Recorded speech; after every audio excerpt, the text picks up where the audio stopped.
E por aqui o Agricultura BR fala agora a respeito de levantamentos em relação à safra brasileira de soja. Nessa edição do Agricultura BR, você vai conferir duas empresas de consultoria que fazem esse tipo de levantamento. A primeira que nós destacamos é a Safras e Mercados. E a Safras e Mercados aponta para um aumento na área na ordem de 0,9%, e é o que a Agricultura BR mostra a partir de agora para a temporada 2016-2017. Então, confira conosco, nós temos aqui o que deve acontecer com safra brasileira de soja. Aqui nós temos expectativa de área para a produção, nós temos a área para 2015 e 2016 em 33.180.000 hectares, enquanto que a 16-17 vai ficar um pouco maior, 33.430.000 hectares, a expectativa em relação à área de produção no Brasil. Então sobe um pouquinho, de acordo com as safras e mercados, até 33.480.000 hectares. Vamos ver agora o mapa de produção. O mapa de produção tem um aumento relevante em relação à temporada 15-16. Temporada 15-16, de acordo com essa empresa, 97.150.000 toneladas, e a 16-17 chegando até 103.360.000 toneladas, é a expectativa das safras e mercados. Ainda nesta edição você vai ter outras informações a respeito de mais levantamentos de safras de empresas privadas aqui do Brasil. A gente fala agora a respeito da soja negociada na Bolsa de Chicago. Soja aqui em Chicago, desde a abertura do dia, vem sendo negociada em alta. Essa negociação em alta vem pelo segundo dia consecutivo e devolvia para as duas posições de mais curto prazo o suporte ou piso de $10 por bushel. É o que nós vamos conferir agora. Temos aqui posição de agosto ganhando 1,40%, $10,07 por bushel. Esse valor já chegou a 10,15 hoje, agora a alta continua, mas um pouco menor. Setembro vem abaixo de $10 agora, $9,99 o bushel, alta de 1,42%. Novembro, elevação de 1,38% a $9,87 o bushel. E janeiro, com elevação de 1,41% a $9,88 por bushel, segundo dia consecutivo de alta, por enquanto, para a soja na Bolsa de Chicago.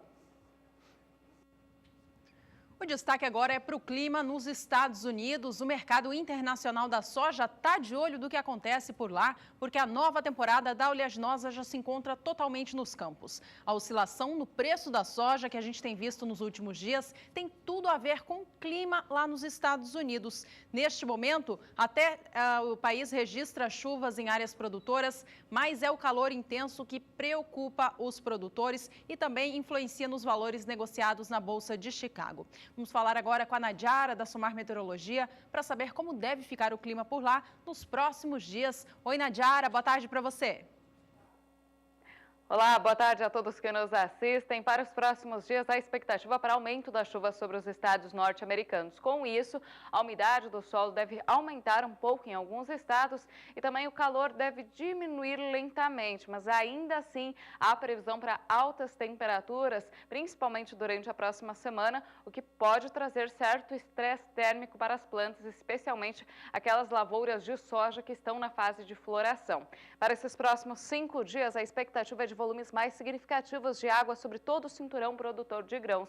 Algumas áreas devem receber em torno de 30 milímetros. Então, é considerada uma chuva agrícola que ajuda a manter a umidade no solo para o desenvolvimento das lavouras de milho e soja. Agora, para esses próximos dias, a expectativa é de calor intenso, principalmente na faixa sul e oeste norte-americana. Aqui sobre o cinturão produtor de grãos, a temperatura segue elevada, mas não com extremos como vinham sendo registrados nesses últimos dias. Já para o próximo período, a expectativa para uma redução da chuva. Ao longo da próxima semana, a chuva volta a diminuir aqui sobre o meio oeste americano e o volume acumulado deve variar de 5 a 15 milímetros. E é uma chuva bem mais rápida e isolada. Por isso, a situação deve normalmente ficar complicada por causa da elevação da temperatura. Como a chuva ela diminui de intensidade, se torna mais isolada, a temperatura vai voltar a subir bastante. Olha só, em alguns estados produtores aqui do meio oeste americano, a máxima pode chegar até 39 graus neste período do dia 1º ao dia 5 de agosto. Daqui a pouco eu volto com mais informações do tempo. Até já!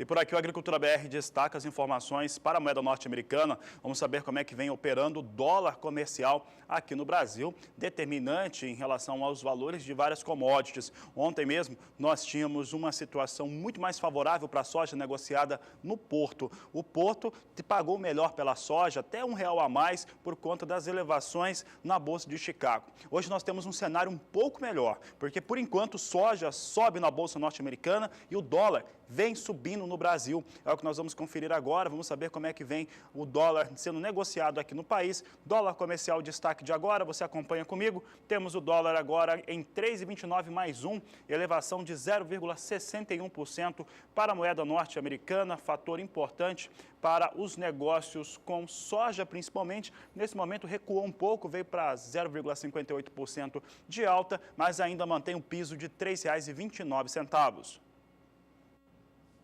Por aqui a gente volta a falar do Brasil e da próxima temporada da soja, safra 2016-2017. No início desta edição, você via o Fabiano trazendo informações a respeito da projeção da consultoria Safras e Mercado, que estima um aumento na área cultivada com soja para a próxima safra, mas um aumento não tão elevado, menos de 1%. Já outra consultoria, a consultoria AGR Brasil, também fez a sua projeção para a área de cultivo da soja no país e também aumentou essa expectativa. Mas, segundo a consultoria, esse crescimento vai ser limitado, cerca de 2%, e ele é explicado pelo maior interesse dos produtores do Brasil em investir no milho para aproveitar os bons preços atuais. Vamos colocar na tela agora as estimativas tanto de uma consultoria quanto de outra para a área cultivada com soja no Brasil para a próxima safra. Veja que a consultoria AGR Brasil estima uma área de 33.800.000 hectares, que seriam 2% acima em relação ao que o Brasil cultivou na temporada 15-16. Já a consultoria Safras e Mercado, você via há pouco, estima uma área de cerca de 33.400.000, o que seria uma alta de 0,9% frente aos valores da temporada 2015-2016. Bom, ambas as consultorias também apresentaram a sua estimativa para a produção da soja no Brasil, ambas mostrando um número superior à marca dos 100 milhões de toneladas, mas eles divergem também. Vamos acompanhar na tela agora então.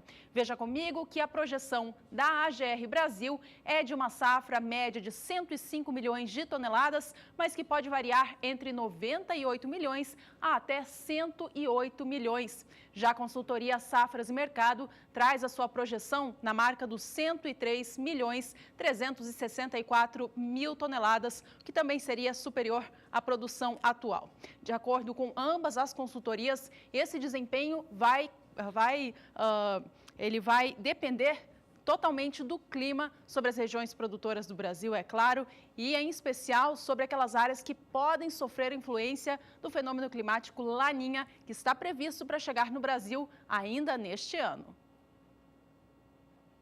Bom, e com essa expectativa que a Juliana destacou agora de a formação do fenômeno Laninha para o segundo semestre, isso mexe muito com o planejamento para a semeadura da soja. Até quem diga, isso aconteceu através de uma empresa que faz monitoramento climático lá na Austrália, uma das empresas que tem a maior consideração internacional, disse que não vai ter Laninha esse ano, que vai ter um El Niño mais fraco. Então, situações climáticas que impactam diretamente com os negócios e o planejamento para o plantio da soja. Nós vamos saber agora com a Nadiara Pereira como é que fica a situação se houver mesmo Laninha neste segundo semestre.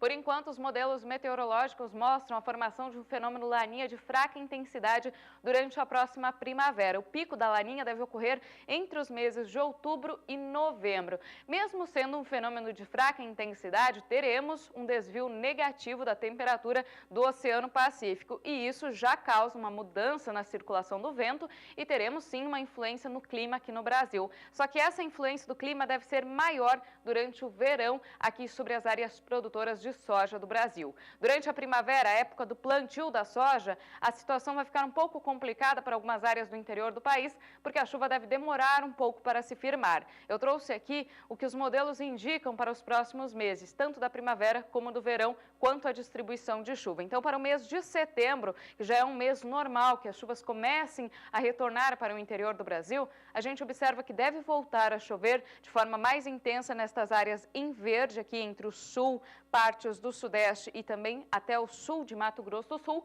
só que a chuva ela não deve avançar para o restante do Brasil. Nestas áreas aqui em azul mais claro, principalmente de Mato Grosso, Goiás e especialmente interior nordestino, a gente observa que não tem previsão para volumes expressivos de água. Nestas áreas em azul mais claro do sul de Mato Grosso e sul de Goiás, são esperados volumes de água entre 25 e 50 milímetros. Então, durante setembro, ainda chuvas bem irregulares no interior do centro-oeste e ainda sem chuvas significativas no interior nordestino. Já para o mês de outubro, a gente observa um aumento das chuvas em boa parte do centro-oeste e até mesmo em algumas áreas aqui do nordeste, entre Bahia e sul do Tocantins, a gente observa volumes de água ultrapassando 50 milímetros. Mas ainda mês de outubro, com chuva irregular nestas áreas. As chuvas mais volumosas devem acontecer entre a região sul, sudeste e partes de Goiás, onde estão previstos de 100 a 200 milímetros durante o mês, então, de outubro. Essa chuva mal distribuída durante o mês de outubro, então, pode prejudicar algumas áreas produtoras de soja,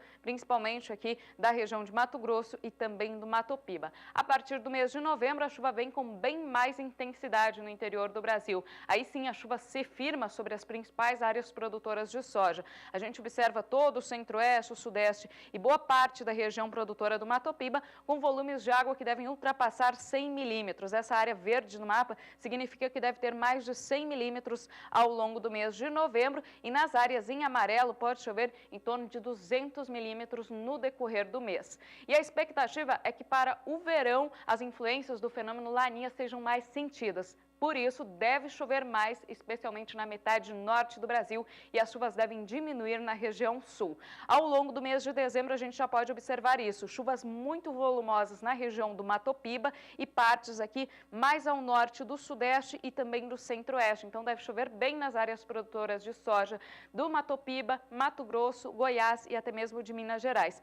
No sul, a chuva ainda ocorre de forma significativa, principalmente aqui entre Santa Catarina e Paraná. No Rio Grande do Sul é que a chuva diminui um pouco, mas ainda assim tem previsão para volumes de água em torno de 100 milímetros no decorrer do mês de dezembro. Para o mês de janeiro, ainda previsão de chuvas bastante intensas sobre o centro e norte do Brasil. Toda a área do centro-oeste, partes do sudeste e todo o Mato Piba, com volumes significativos de água. Então, no decorrer do verão, o risco para o fenômeno Laninha é o aumento das principalmente invernadas sobre partes do interior do Brasil, que pode prejudicar algumas áreas produtoras de soja. E essa tendência continua também ao longo do mês de fevereiro do ano de 2017. Muita chuva nestas áreas em amarelo e vermelho no mapa, que cobrem boa parte do Mato Piba, algumas áreas também aqui do estado de Mato Grosso, Goiás e Norte Mineiro, e diminuição da chuva sobre partes do centro-sul do Brasil. Nas áreas em azul do mapa, o volume de água deve girar em torno de 50 milímetros no decorrer do mês de fevereiro.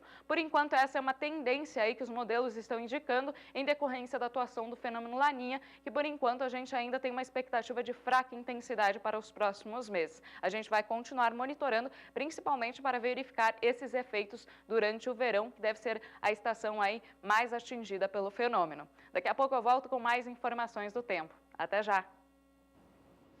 O Agricultura BR volta a destacar o cenário da soja, agora no mercado físico nacional. E o destaque agora fica por conta do estado do Mato Grosso do Sul. Vamos falar o que aconteceu com os valores nos últimos 15 dias. Observe que a queda, uma queda superior a 3,5%, mas recuperação em relação aos valores de sexta-feira. Vamos ver esses números então. Temos aqui o estado do Mato Grosso do Sul com destaque em relação ao mercado da soja. Temos aqui 15 dias, no dia 12 de julho, eram R$ 76,00 R$78,75.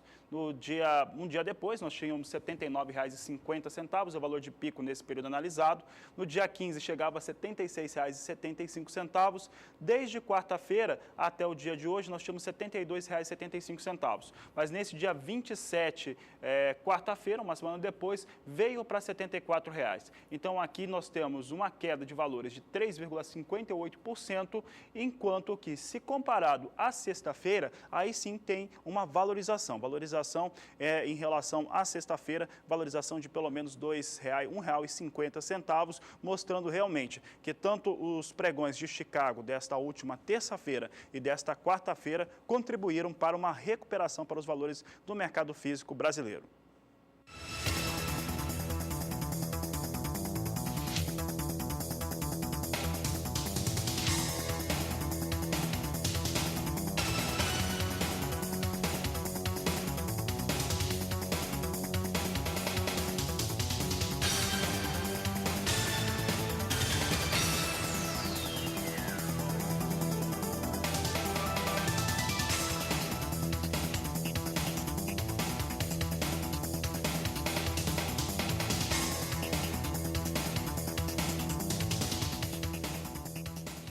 Veja no próximo bloco como que o produtor do Mato Grosso pode se precaver em relação às queimadas no estado. Você vai ver ainda que o estado de Mato Grosso deve ter em torno de 6.620.000 toneladas de milho ainda para comercialização. Nós vamos para o intervalo comercial e voltamos em instantes.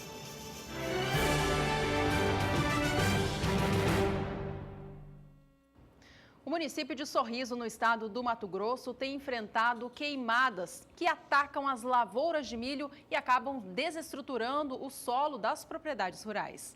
E aí o repórter Valdir Pacheco, lá em Mato Grosso, resolveu visitar uma propriedade rural que faz um manejo correto de solo. A propriedade do produtor rural Argino Berdim, que recebeu a equipe e explica o que ele faz para não ter esse tipo de problema. O produtor Argino Berdim é pioneiro em Sorriso, Mato Grosso.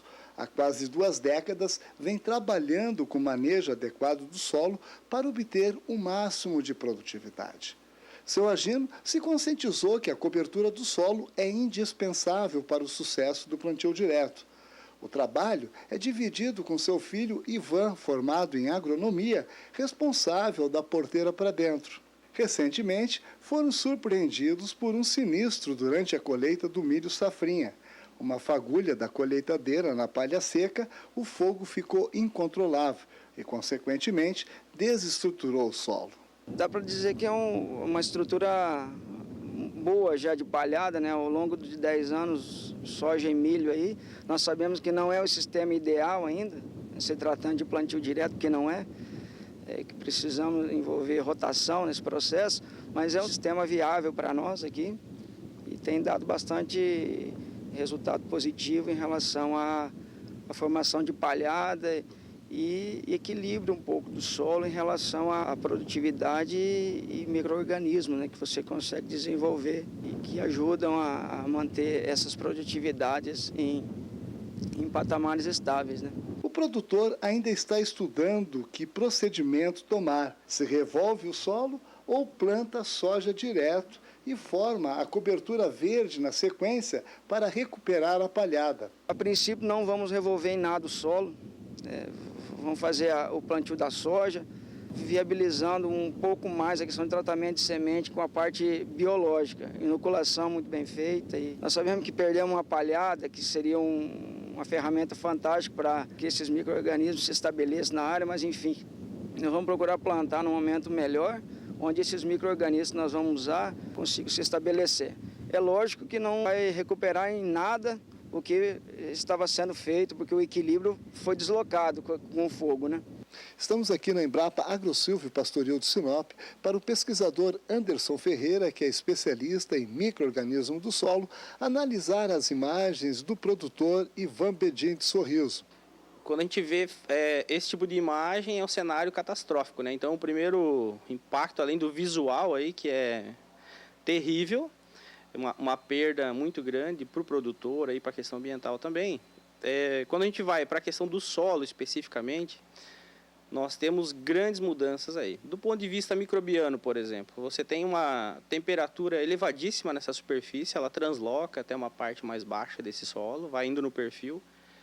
Você tem muita morte desses micro-organismos e isso tem uma perda muito grande para o solo. Vai demorar um tempo para esse solo ser recolonizado por outras populações que estão mais abaixo nesse solo, de outros locais. Então, uma estratégia aí com a intensificação de plantio novamente, retomada do sistema produtivo, ele vai recuperando aos poucos essa microbiota aí. Valdir Pacheco, para o SBA. E é o tempo seco que tem predominado sobre o interior do Brasil, que faz elevar muito o número de queimadas neste ano. O estado do Mato Grosso é o que apresenta a maior quantidade. No acumulado desse ano de 2016, são mais de 9.000 focos já registrados. Vamos saber agora com a Nadiara, da Somar Meteorologia, como que fica a situação para Mato Grosso e os demais estados do centro-oeste do país. As regiões com os maiores números de queimadas são o norte e o centro-oeste do Brasil. Isso por causa ainda dos efeitos do fenômeno El Niño durante as últimas estações. Isso porque no norte do Brasil choveu abaixo da média durante o verão e as pastagens ficaram mais secas. E sobre o centro-oeste, a chuva também cortou mais cedo por causa do El Niño. Desde o início do outono não chove forte em algumas regiões. E os estados com maior número de queimadas são Mato Grosso e Tocantins. Mato Grosso lidera o ranking nacional com mais de 9.000 focos de incêndio e no Tocantins são mais de 4.000 focos de queimadas. Isso é aproximadamente 50% a mais do que no mesmo período do ano passado. Isso porque em algumas áreas aqui do centro-oeste, norte e até mesmo do nordeste, não chove há mais de 150 dias. Em toda esta área vermelha e também em roxo do mapa, não chove há vários meses e por isso o solo e as pastagens ficam mais secas, aumentando o risco para queimadas. Agora, para os próximos dias, não tem previsão de chuva sobre o interior do Brasil. As pancadas seguem concentradas aqui no extremo norte, no litoral nordestino e também sobre a região sul do Brasil. Isso não deve mudar muito para os próximos períodos, pelo menos até o mês de setembro. O tempo continua mais seco, como é normal da época do ano, e por enquanto o risco de queimadas vai continuar aumentando e esse número deve ser mais elevado ainda entre centro-oeste, norte e nordeste do Brasil nesses próximos períodos. Só a partir de setembro é que as chuvas começam a retornar para o interior do Brasil e especialmente a partir de outubro os volumes serão mais significativos, aliviando um pouco essa situação das queimadas. Daqui a pouco eu volto com mais informações do tempo. Até já! E por aqui o Agricultura BR destaca as informações para a comercialização de milho no Mato Grosso.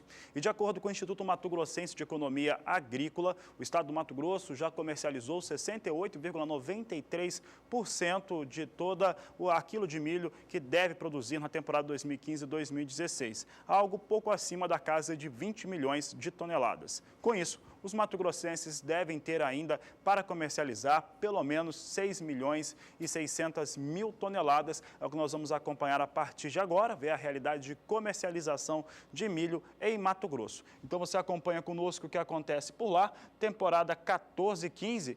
Teve nessa mesma data, 21 de julho, você vê que escapou um pouco ali, mas 69,33% de toda a produção mato-grossense estava já comercializada nesta mesma data no passado. Agora chega a 67,22% é o que se tem em relação à comercialização mato-grossense. Como a produção está estimada pouco acima de 20 milhões de toneladas, então deve ter aí 6 milhões 628 mil toneladas ainda a comercializar de milho em Mato Grosso. Vamos acompanhar mais um gráfico agora mostrando uma outra realidade do cenário mato-grossense. Aqui é a produção de milho no Mato Grosso. Você observa como é que fica a situação do Mato Grosso com a produção. Temporada 11-12 vem com uma produção de 18 milhões 430 mil toneladas. 12-13, 22 milhões 530 mil toneladas. 13-14, 17 milhões 710 mil toneladas. 14-15 produziu 26 milhões 190 mil toneladas, enquanto que a 15-16, 20 milhões 220 mil toneladas. Assim está a produção de Mato Grosso.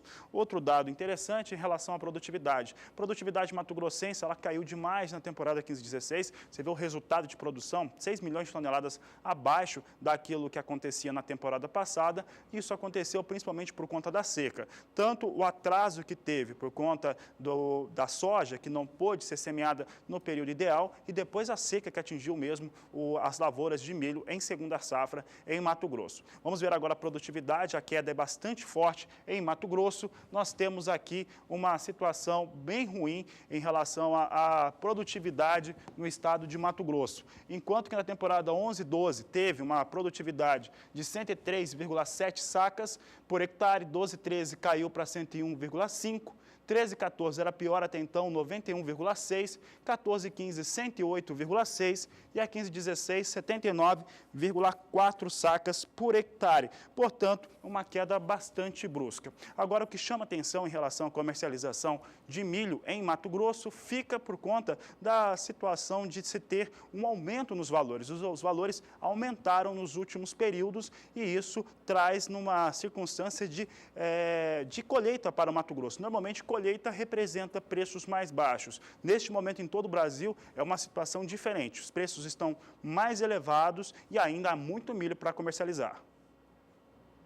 Bom, falando no Mato Grosso, então, esse milho todo que está à espera da comercialização deve encontrar bons preços por aí. No acumulado dos últimos 15 dias, o preço médio pago pela saca de 60 quilos do cereal subiu 25%. Isso mesmo, vamos acompanhar as negociações na tela, então, de acordo com a apuração feita pela agência Rural Business. Veja o valor pago, em média, pela saca do milho no Mato Grosso, do dia 12 de julho até hoje, 27 do mês.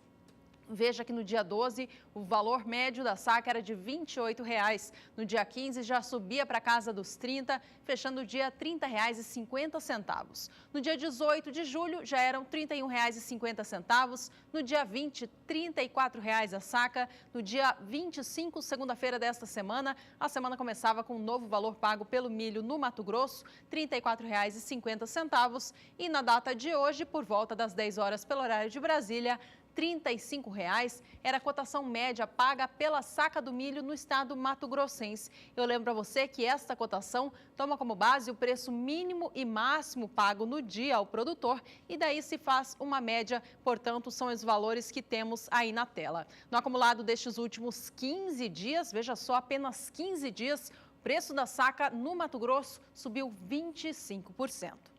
Por aqui a gente segue falando sobre milho e valores no Brasil, mas desta vez vamos ao mercado futuro do cereal. Milho negociado na BMF Bovespa também vem valorizado, assim como os negócios no mercado físico do país. Vamos hoje aos negócios então, veja que as posições vêm todas operando em campo positivo também. O milho para entrega em setembro é negociado agora a R$ 48,71 na BMF, com alta de 0,62%. A posição de novembro sobe 0,63% e negocia o cereal a R$ 49,71 a saca. A saca para entrega em janeiro vem a R$ 49,84, alta de 0,69%, e a posição de março do ano que vem subindo um pouco menos, leve alta de 0,11% e negocia a saca agora a R$ 46,50. Vamos acompanhar agora mais valores do mercado físico nacional, mas desta vez por cada estado produtor. Cotações do milho. Oferecimento Sementes Biomatrix. Alta tecnologia em grãos e silagens de milho e sorgo.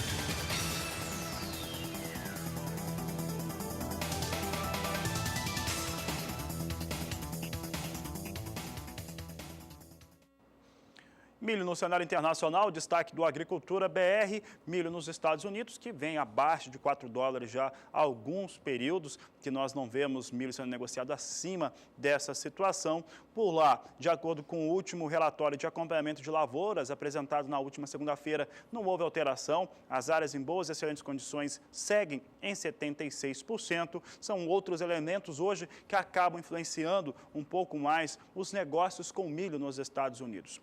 É importante lembrar que nos Estados Unidos, pouco mais de 1/3 de toda a produção, portanto, se vai produzir 366 milhões de toneladas, imagine que pelo menos 120, 130 milhões de toneladas será utilizado para a finalidade de produzir etanol. Então, quando se tem alterações em relação ao valor do petróleo negociado nos Estados Unidos, isso impacta diretamente sobre os valores negociados na Bolsa de Chicago. Nessa semana, nós já vimos, pelo menos em uma oportunidade, nesta terça-feira, isso acontecendo. Vamos saber agora como é que vem os negócios com milho em Chicago. Nós temos hoje recuperação em relação ao que acontecia ontem. Posição de setembro, 0,75% de alta, melhorou um pouco agora, 0,67, $3,34 o bushel. Dezembro, $3,42 o bushel, alta de 0,88%.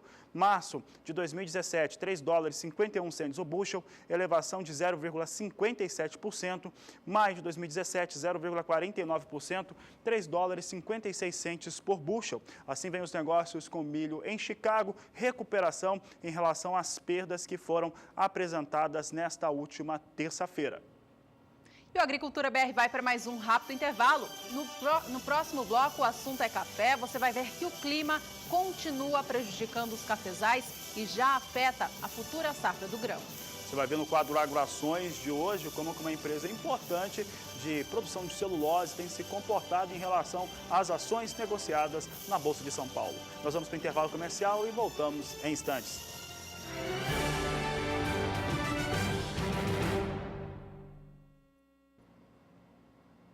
O clima continua causando prejuízos e novas preocupações aos produtores de café arábica e conilon do Brasil. Enquanto em Minas Gerais é o clima frio que causa novas geadas, no estado do Espírito Santo a estiagem continua severa. Em ambos os estados, os prejuízos para a próxima safra de café já começam a ser estudados. Vamos acompanhar agora fotos de como está a condição das lavouras nesses dois estados do Brasil. Essa foto que a gente vê na tela, vamos trazer uma por vez? Primeira delas, vamos trazer a outra que mostra o estado de Minas Gerais. Esta foto na tela mostra os cafezais de Minas Gerais castigados pela recente geada. As folhas ficaram amarronzadas, portanto, indicando a forte geada que a região sul e o Cerrado Mineiro sofreram nesses últimos dias. Alguns municípios chegaram a registrar temperatura de até 3 graus Celsius. O prejuízo para a atual safra de café não foi muito expressivo em Minas Gerais, já que a colheita está quase no fim, mas a preocupação é em relação à próxima temporada. Os analistas estimam que esses cafezais que queimaram com a geada dos últimos dias podem não se recuperar até o mês de setembro, que é quando acontece a florada da próxima temporada de café.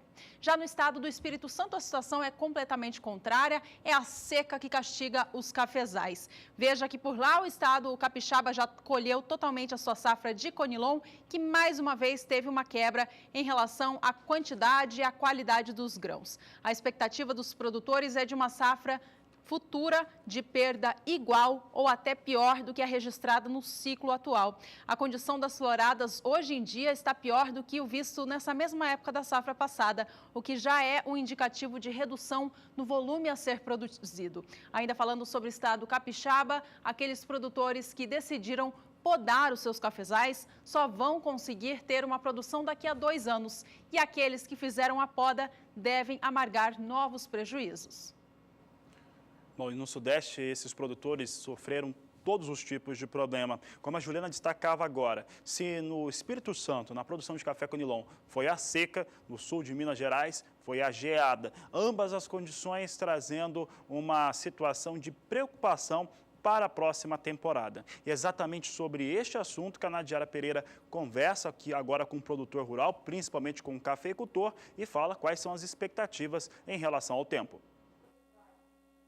A situação é crítica principalmente para as lavouras de café do estado capixaba, porque não vem chovendo de forma significativa e o solo está bastante seco e pelo menos para os próximos 2 meses não tem previsão de chuva volumosa que possa recuperar a umidade no solo. Muitos produtores estão tendo até mesmo que arrancar os pés de café porque não tem umidade no solo e os pés de café estão ficando bastante enfraquecidos. Sobre o estado de Minas Gerais e até mesmo partes de São Paulo, as geadas que trouxeram prejuízo na última semana afetaram os pés de café que estão queimados e que devem prejudicar a safra dos 2, pelo menos, próximos anos. E agora, para os próximos dias, pelo menos não há expectativa de geadas que possam prejudicar mais ainda essas lavouras que já foram queimadas. Para os próximos dias, expectativa de retorno das pancadas de chuva aqui para o Rio de Janeiro, Espírito Santo e leste de Minas Gerais, mas é uma chuva muito isolada e com baixo acumulado que não recupera a umidade do solo e não deve trazer um alívio para a seca no estado capixaba. Entre o estado de São Paulo e Minas Gerais, previsão de tempo mais seco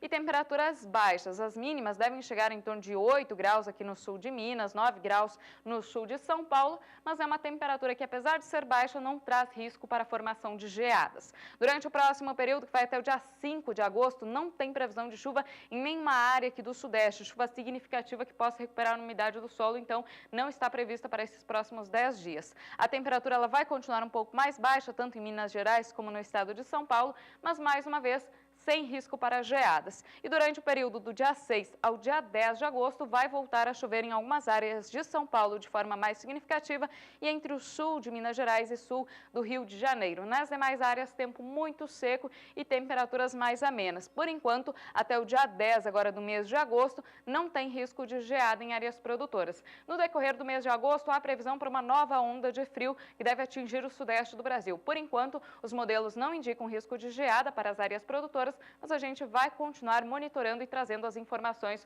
nos próximos dias. Daqui a pouco eu volto com mais informações do tempo. Até já! Por aqui é hora de falar dos preços do café no Brasil. E a gente começa trazendo os destaques do café arábica. Nos últimos dias, o que a gente tem visto é um recuo no valor da saca de 60 quilos paga para o produtor no estado de São Paulo. Até alguns dias atrás, a gente via o valor da saca de 60 quilos do grão passar dos R$500, mas nesses últimos dias os valores vieram abaixo dessa marca. Vamos acompanhar agora na tela como que o mercado operou. Veja que no dia 20 de julho, quarta-feira da semana passada, o valor da saca do café arábica tipo 6, classificação bebida dura para melhor, foi negociado no estado paulista a R$ 501,38. Na quinta-feira, dia 21, o valor subia para R$ 502,54, mas a partir da sexta-feira os valores vieram abaixo. Na sexta, dia 22, houve uma queda muito forte para o valor do arábica negociado aqui no Brasil, fechava no dia a R$ 485,45 e essa semana vem registrando leves oscilações para cima, mas que ainda não voltam a alcançar aquele patamar de 500 não. Veja que na segunda-feira, dia 25, foi anotado o preço médio de R$ 484,70 e ontem, dia 26, R$ 487,23 pela saca de 60 quilos, de acordo com o indicador do CPEA. Bom, e seguramente, café arábica tinha uma recuperação de preços nesta última terça e também segunda-feira. Hoje nós temos uma situação no qual o dólar sobe e também temos uma configuração de pouca comercialização no Brasil. Essa pouca comercialização, ela ocorre principalmente porque os fatores internacionais, eu falo principalmente da Bolsa de Nova York, apresenta uma situação de queda. Essa queda em Nova York está muito relacionada ao dólar no Brasil. Dólar ganha preço, então tira-se um pouco dos valores pagos nos contratos negociados na Bolsa norte-americana. Café arábica vinha caindo em Nova York, vamos saber se isso continua neste momento. Continua, vem com queda acima de 1% hoje, posição de setembro, $1,40 a libra-peso, recuo de 1,09%. Dezembro, recuo de 1,17% a $1,43 a libra-peso. Março, $1,45 por libra-peso, queda de 1,21%. E maio de 2017, queda de 1,10%, $1,47 mais 70 a libra-peso. Todas as posições de curto prazo abaixo de $1,50. Situação um pouco mais complicada em relação ao mercado para o café arábica internacional, que chegou a ter um piso nas posições de mais longo prazo próximo a $1,60, agora vem sendo negociado todas elas abaixo de 1,50. Aqui no Brasil, tendência é de seguir Nova York. Vamos ver como é que está a Bolsa de São Paulo. Bolsa de São Paulo recua, mas não recua tanto assim, mas tem poucos contratos. Setembro, 470 contratos a $168,40 por saca de 60 quilos, queda de 0,21%. Dezembro, queda de 0,87% a $170,20 por saca de 60 quilos.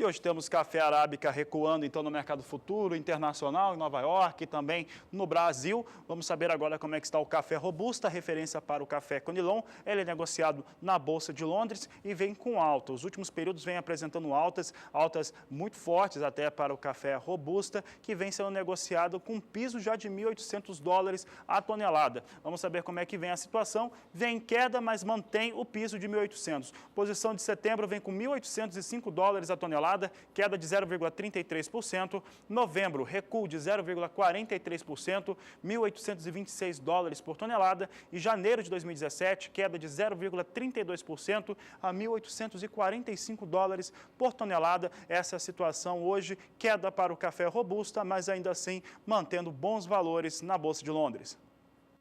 E essas cotações internacionais elevadas para o preço do café robusta têm sido muito favorável aos países exportadores da variedade, como o Vietnã, por exemplo, que é o principal produtor de café Conilon de todo o mundo. Os bons preços pagos pela produção têm acelerado as exportações do país, que no acumulado deste ano de 2016, entre janeiro a junho, chegaram a ser 38% superior em relação às vendas feitas no mesmo período do ano passado. Bom, e o resultado dessa venda mais acelerada foi com que os estoques agora ficassem mais baixos. De acordo com o Ministério da Agricultura, ontem o órgão divulgou informação dizendo que os níveis de café Conilon do Vietnã estão baixos e, com isso, as exportações do mês de julho devem ficar 10% inferiores em relação às feitas em junho do ano passado. Essa informação é importante para o Brasil porque o Vietnã é o principal produtor da variedade em todo o mundo, é o país que mais abastece o mercado global da variedade. Mas, em segundo lugar, vem o Brasil, com estoques menores no Vietnã, portanto, pode ser que as vendas no país aqui se aqueçam. Bom, vamos falar agora dos valores do Conilon no mercado físico do Brasil, porque este sim vem subindo e vem subindo sem parar. Vamos acompanhar no gráfico agora a negociação para a saca de 60 quilos no estado capixaba nos últimos dias. Veja que ontem, dia 26 de julho, terça-feira, o preço alcançou R$ 417,01. É o maior valor nominal da série histórica para o valor da saca do Conilon negociada no estado capixaba. No acumulado deste mês de julho, os valores já subiram mais de 4,5% por lá, passaram da casa dos R$ 400 e continuaram a subida, não pararam de alcançar novos ganhos. E toda essa alta é explicada pela quebra da safra do Conilon aqui no Brasil, em especial no estado capixaba. Vamos acompanhar agora mais cotações para o Espírito Santo, mas desta vez de acordo com o Centro do Comércio de Café de Vitória.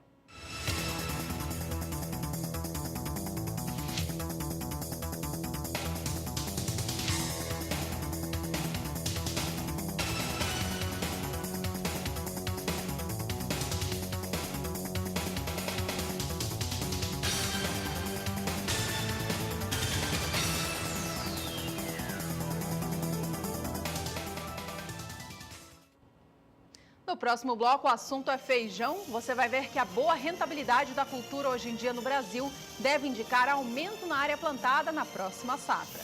E ainda você vai saber como é que está o mercado do algodão, principalmente produção no estado de Mato Grosso. Nós vamos para o intervalo comercial e voltamos já.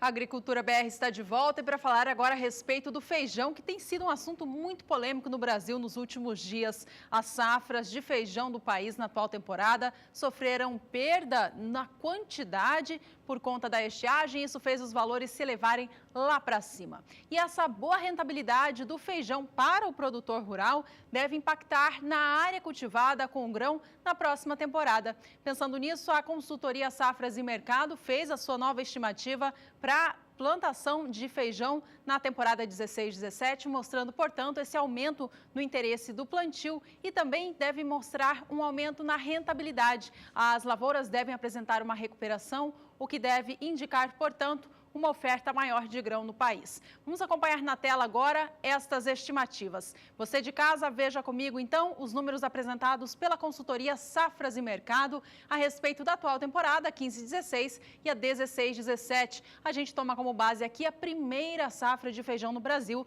lembrando que o grão é cultivado em primeira, segunda e terceira safra. Para a temporada 16-17, portanto, a área estimada sai de 960.300 hectares para 996.800 hectares, quase 1 milhão de hectares plantados com feijão na primeira safra, temporada 16-17. Um aumento de 3,8% em relação à safra 15-16.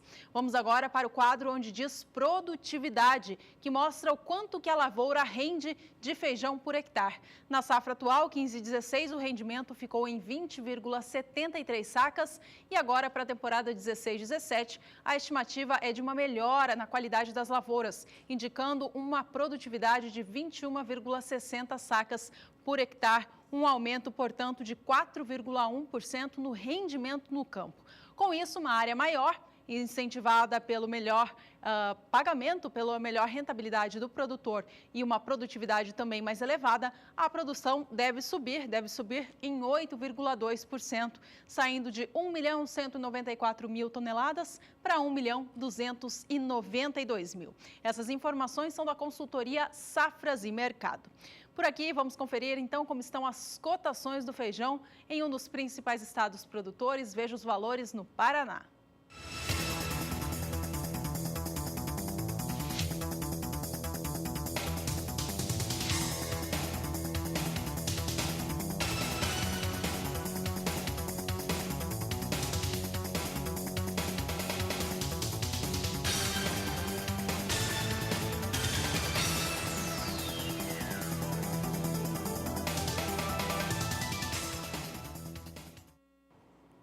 Você vai conhecer agora um importante programa no estado de São Paulo que facilita a aquisição de tratores e também de implementos agrícolas por parte de produtores rurais. Você vai conferir agora as informações por conta desse plano apresentado pelo governo do estado e também pela Federação de Agricultura do Estado de São Paulo. É o que você confere agora.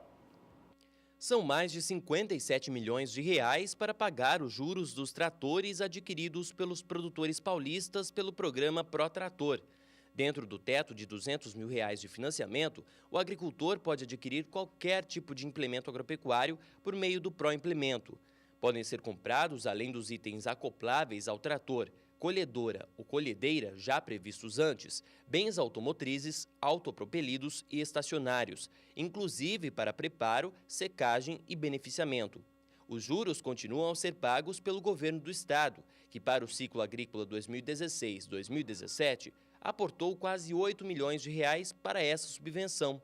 O valor oferecido pelo Banco do Brasil para o financiamento do mesmo período é de R$30 milhões.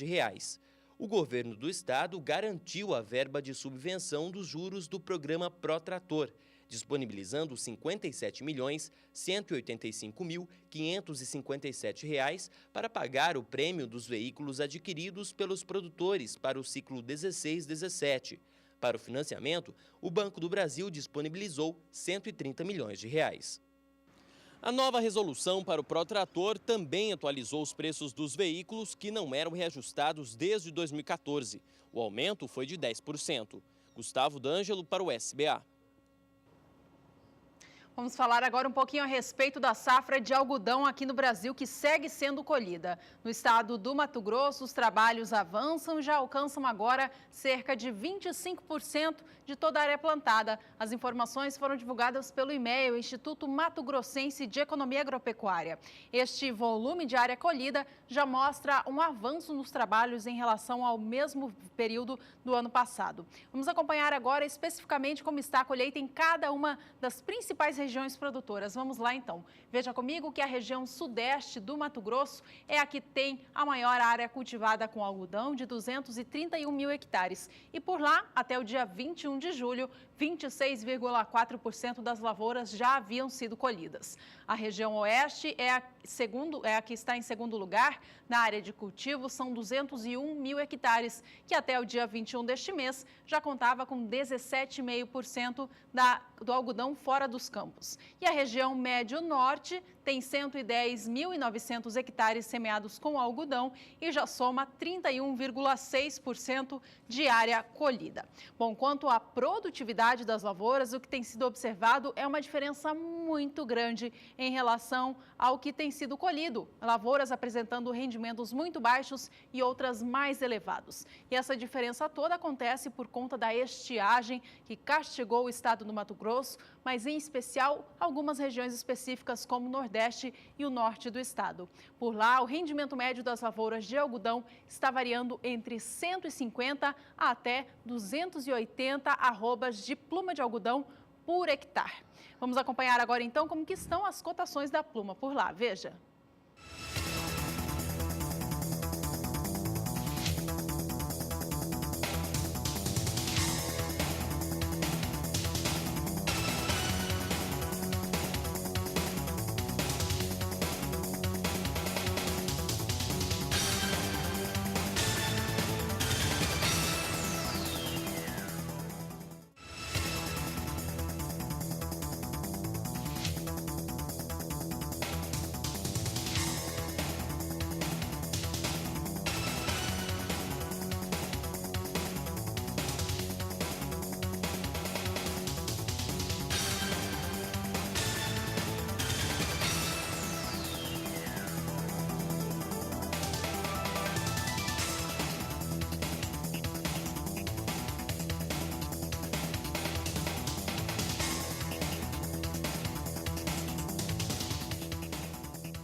O próximo bloco traz mais destaques do milho. Você vai ver que as áreas de cultivo do cereal na primeira safra no Rio Grande do Sul já começam a ter o planejamento para o plantio. Tem ainda o quadro Agroações, daqui a pouco, com destaque para uma empresa que trabalha com celulose. Daqui a pouco no Agricultura BR.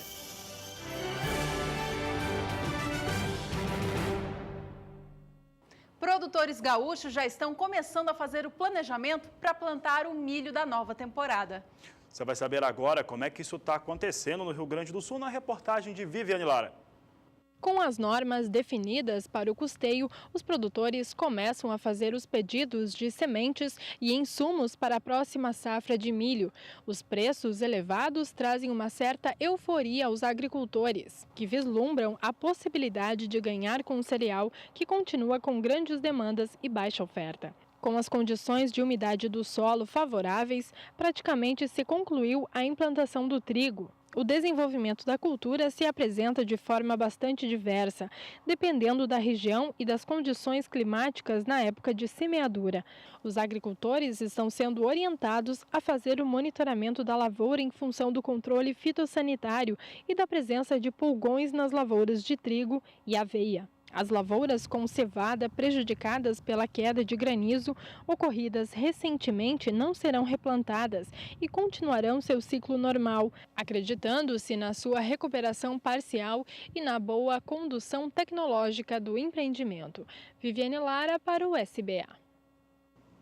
Vamos saber agora a respeito dos preços do trigo aqui no Brasil, que tem oscilado nas duas principais praças produtoras, Rio Grande do Sul e também no Paraná. Vamos acompanhar agora como estão os valores no Rio Grande do Sul. Veja que a oscilação acontece, ela acontece bem, dias de altas expressivas e quedas expressivas da mesma forma.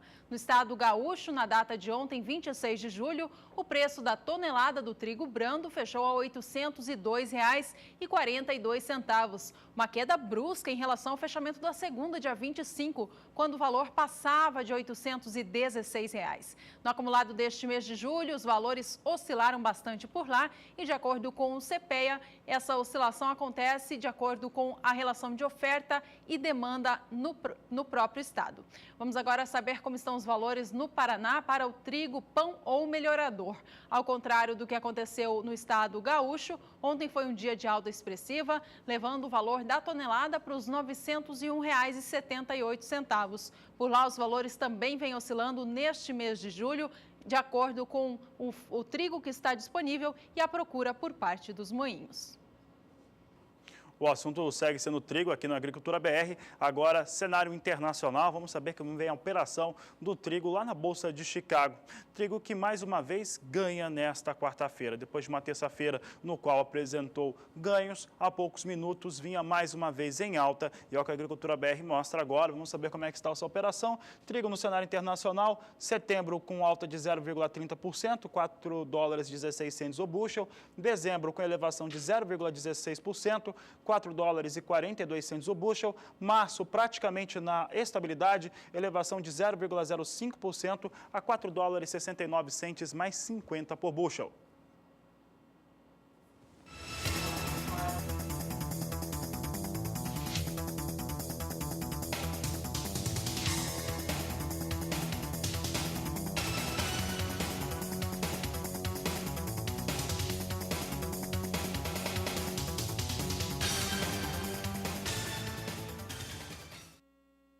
Apesar das oscilações, o preço do arroz em cascas mantém o suporte de R$ 50 a saca aqui no Brasil. Vamos acompanhar agora como que foi o mercado operando nesses últimos dias. Veja que quedas foram anotadas, quedas seguidas para o estado do Rio Grande do Sul, mas ainda assim os valores se mantêm acima dos R$ 50.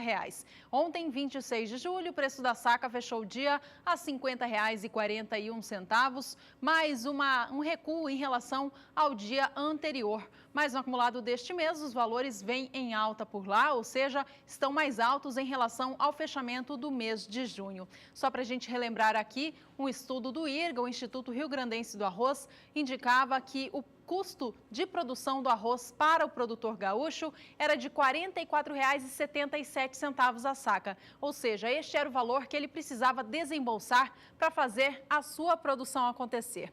Agora, com os valores alcançando novos patamares, cada saca, portanto, tem o lucro aí, portanto, passando dos R$ 50 a saca.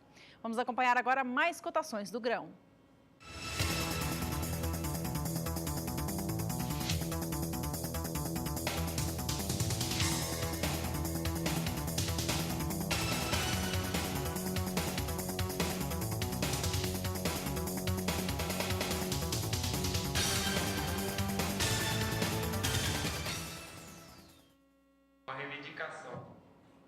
E por aqui a Agricultura BR fala do sul do Brasil, principalmente por conta da passagem de uma frente fria que já traz em declínio temperaturas no sul do Brasil, em parte do Mato Grosso do Sul, queda forte já na temperatura, o que pode afetar e até trazer geada para algumas regiões dos estados. Vamos saber agora com a Nadiara Pereira como é que fica então a previsão do tempo.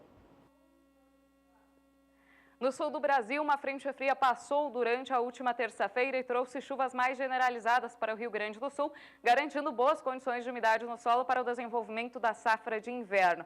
Só que agora as temperaturas entraram em declínio por conta do avanço de uma nova massa de ar polar e há inclusive risco de geadas durante as próximas madrugadas, mas principalmente em áreas serranas. O tempo vai continuar firme em boa parte da região sul do Brasil até o dia 31 agora do mês de julho. Deve voltar a chover no Rio Grande do Sul, entre a fronteira do Rio Grande do Sul com o Uruguai e o norte da Argentina, mas é uma chuva bem rápida e isolada. Durante as próximas madrugadas, a temperatura deve girar em torno de 1 grau na região serrana do Rio Grande do Sul e Santa Catarina, onde é maior o risco para geadas. Também pode gear sobre a campanha do Rio Grande do Sul, algumas localidades da área central e até mesmo do sul paranaense, mas é uma geada bem isolada e que não deve afetar a produção agrícola. Durante o próximo período, entre o dia 1º e 5 de agosto, a chuva será mais generalizada entre o estado gaúcho e catarinense, mas não há previsão para volumes tão expressivos expressivos de água. Sobre o Paraná, previsão de tempo mais firme neste período e ainda temperaturas mais amenas.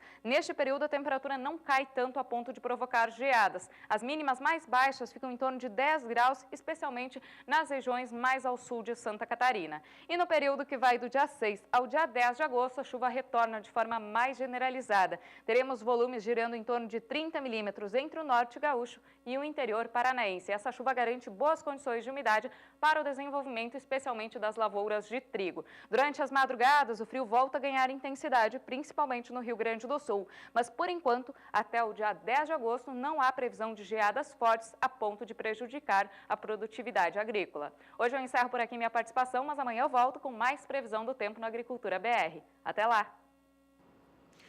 E o quadro Agroações de hoje traz para você a empresa Klabin, que divulgou recentemente o seu relatório em relação ao segundo trimestre do ano.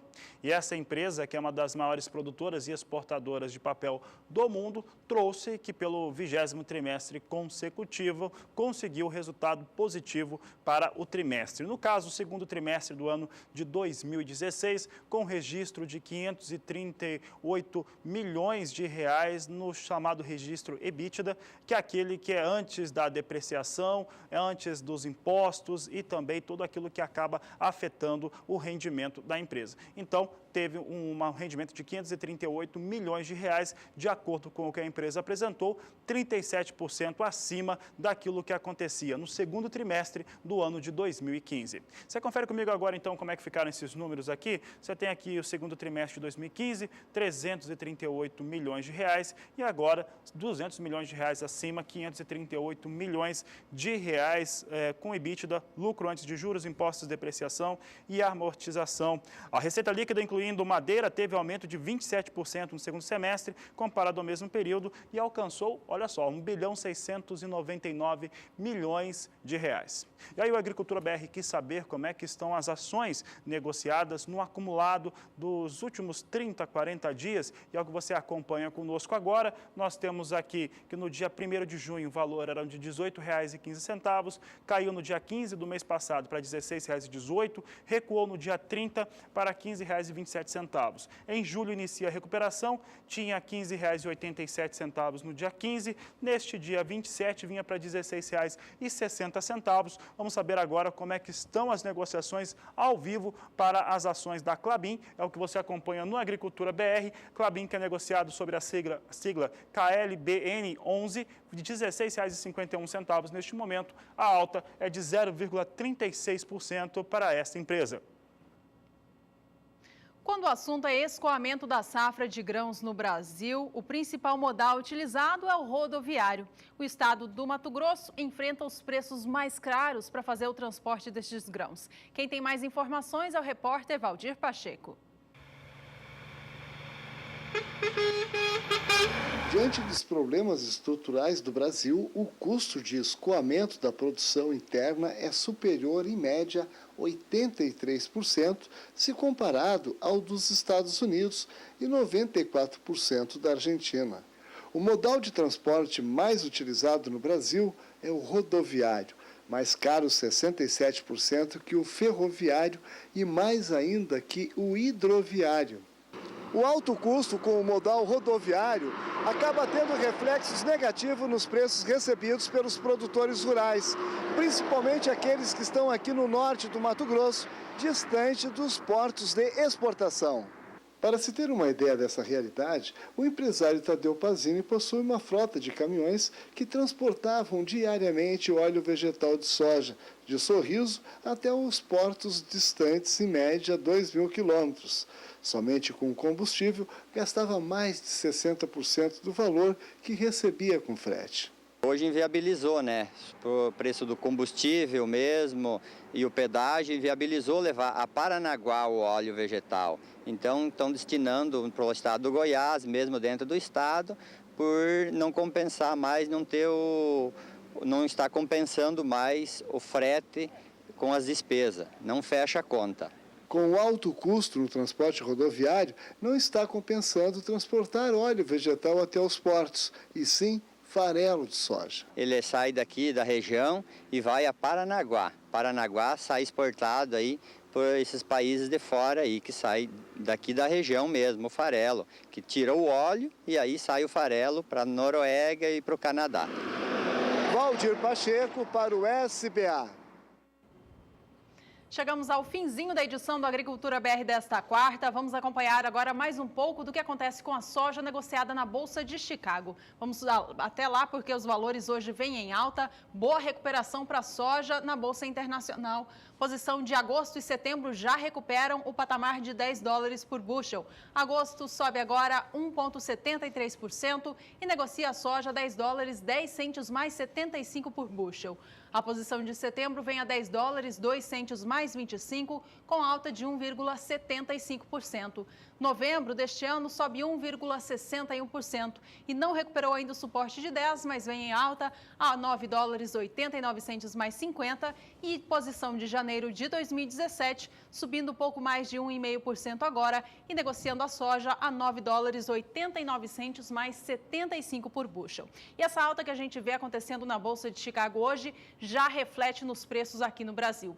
Hoje o preço da saca da soja negociada no Porto de Paranaguá já ganha mais de R$ 2,00. Bom, vamos acompanhar agora um outro fator que está dando impulso a essa alta, que acontece em Paranaguá, acontece no Porto do Rio Grande também, que é o dólar. O dólar vem em alta, então isso ajuda no valor da soja. Olha só, já teve até um pouquinho melhor, mas assim, dólar comercial vai na casa de 3,29, mas não chega a testar 3,30. R$ 3,29 mais um, elevação de 0,61% neste momento, dólar comercial negociado no Brasil.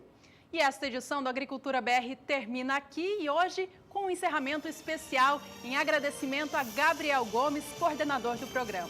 Nosso parceiro de trabalho, obrigado pela companhia desde a abertura do programa, está conosco aqui, comigo trabalhava desde o tempo do Bom Dia Produtor. Obrigado pela essa estada, obrigado pela amizade, sucesso aí nos seus novos desafios. E essa edição então fica por aqui. A você tenha uma ótima tarde e continue acompanhando toda a programação do Canal do Boi.